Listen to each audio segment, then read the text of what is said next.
પાટણમાં સર્વિસના બહાને સરકારી ગાડીનો ખાનગી ધંધો, નગરપાલિકાની બોલેરો ગાડી પર શહેર કોંગ્રેસ પ્રમુખનો આક્ષેપ।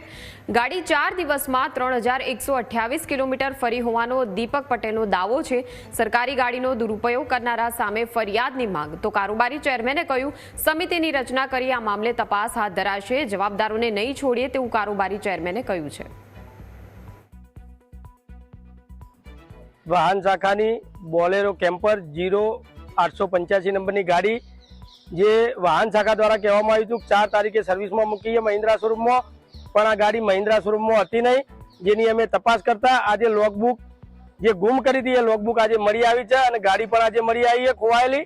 તો આ ગાડી જો સર્વિસમાં મૂકી હોય તો ગાડીના કિલોમીટર મૂકી ત્યારે 35,927 હતા, ફરી આવી ત્યારે 35,927 હતા અને ગાડી જ્યારે સર્વિસમાં મૂકી ત્યારે 32,799 કિલોમીટર, એટલે કે ટોટલ 3128 કિલોમીટર ગાડી ફરીને આવી 4 દિવસમાં। ખરેખર આ 3128 કિલોમીટર કોને ફેરવી એ તપાસનો વિષય છે। આ પોલીસ ફરિયાદ થાય તો જ આની સાચી હકીકત બહાર આવે।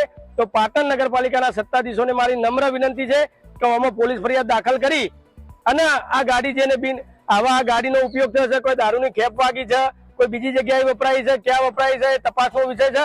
માટે આની તટસ્થ તપાસ થવી જોઈએ। એના માટે પોલીસ ફરિયાદ સત્તાધીશો કરે એવી પાટણ શહેર કોંગ્રેસ પ્રમુખ તરીકે અમારી માગણી છે।